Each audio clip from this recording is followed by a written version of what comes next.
Hello everyone, আসসালামু আলাইকুম। Welcome back to my channel. আমি ইয়াসমিন আছি তোমাদের সাথে। ছাদ বাগানের আরও একটা ব্লগে তোমাদের সবাইকে স্বাগত জানাই। তো ছাদে আমি প্রচুর গাছ লাগিয়ে ফেলেছি। গ্রো ব্যাগে মাটি দিয়ে ভর্তি করে তারপরে গাছ লাগাই। তো ওটা কি হয়, একটু ওয়েট হয়ে যায় আর এদিক ওদিক সরানোটাও একটু কষ্টকর। তো এবারে আমি যেহেতু মাটিটাও শর্ট পড়ে গেছে, তাই আমরা কোকোপিট কিনেছি। আর এটা প্রথমে অনলাইনে দেখছিলাম। তো অনলাইনে দেখার পর ভাবলাম মার্কেটে গিয়ে খোঁজ করে দেখি। তো মার্কেটে খোঁজ করাতে মার্কেট থেকেও পেয়ে গেছি। এটা হচ্ছে 5 কিলোর ব্লক আর এটার দাম নিয়েছে 300 টাকা। তবে অনলাইনে তোমরা এটা কিন্তু পেয়ে যাবে, হয়তো আর একটু কম দামেও পেতে পারো বা একটু বেশি দামেও পেতে পারো এরকম। তো কোকোপিটের লিঙ্ক এই ভিডিওর ডেসক্রিপশন বক্সে দেওয়া আছে, সেখানে গিয়ে তোমরা চেক আউট করতে পারো।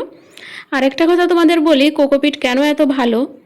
শুধু যদি তোমরা চাও কোকোপিটে গাছ লাগাবে সেটাও সম্ভব, আর যদি চাও কোকোপিট মাটিতে মিশ্রিত করে গাছ লাগাবে সেটাও কিন্তু আরও ভালো।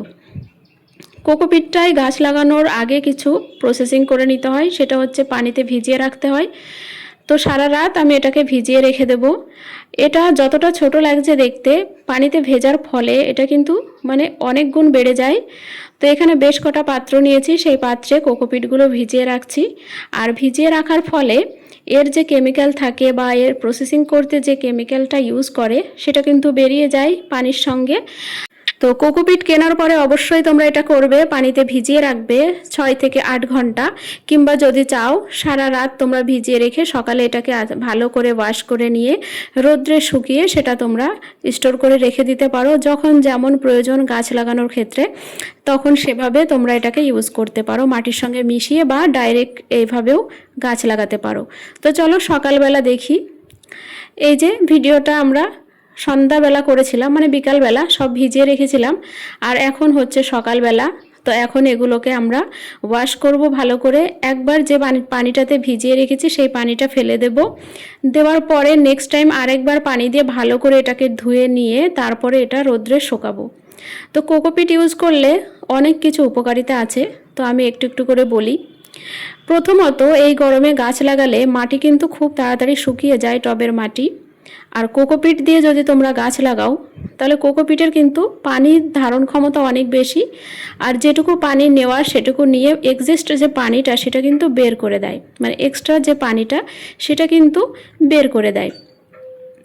তো এই হচ্ছে একটা উপকারিতা। আর দ্বিতীয়ত, মাটি একসঙ্গে জমাট বেঁধে যায় না টবের মধ্যে, মাটি কিন্তু ঢিলা ঢিলা ভাব থাকে, ঝুরঝুরে ভুরভুরে ভাব থাকে, যার ফলে কী হয়, রুট ডেভেলপমেন্টও ভালো হয়।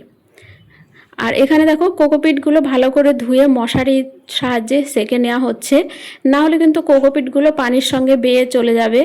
তো যেহেতু এখানে পানিটা দেখতে পাচ্ছ ভীষণ কালারফুল একটা পানি, তো এই কালারফুল পানিটা বের করে দিয়ে যে কোকোপিটগুলো থাকবে সেগুলো ভালো করে রোদ্রে শুকিয়ে আমি রেখে দেবো। আর এটাতে আমি কিভাবে গাছ লাগাই সেগুলোও তোমাদের সঙ্গে শেয়ার করব। তবে কোকোপিটের অনেক গুণাগুণ রয়েছে, নেটে তোমরা সার্চ করলে কিন্তু বুঝতে পারবে। তো সবগুলো ধোয়া হয়ে গেছে, আর এবারে মেলে দেওয়া হচ্ছে এখানে রোদ্রে। সারা দিন এটা ভালোভাবে শুকিয়ে যাবে, আর আজকে কিন্তু রোদটাও ভালো হচ্ছে। কোকোপিট কী দিয়ে তৈরি হয় এটাও অনেকের প্রশ্ন হতে পারে। তবে কোকোপিট তৈরি হয় নারকেলের যে খোসাটা থাকে, তো সেটা দিয়েই কিন্তু কোকোপিট তৈরি হয়। এটা যারা গাঁও গ্রামে থাকো তোমরা চাইলে কিন্তু বাড়িতেও এটা তৈরি করতে পারো। আমি একবার বাড়িতেও তৈরি করেছিলাম, বাট এখন তো নারকেল অ্যাভেলেবেল নেই, তো সেই জন্য আমি কোকোপিটটা মার্কেট থেকেই কিনেছি। নারকেলের যে খোসাগুলো থাকে সেগুলো ছোট ছোট টুকরো করে কেটে সেটা ব্লেন্ডারে ব্লেন্ড করে নিলে কিন্তু এইভাবে কোকোপিট তোমরা পেয়ে যাবে। সেটা আরও সস্তায় হবে, কেমিক্যাল ফ্রি হবে। আজকের ভিডিওটা তাহলে এই পর্যন্ত থাকছে, দেখা হচ্ছে পরের ভিডিওতে। ততক্ষণে সবাই ভালো থেকো।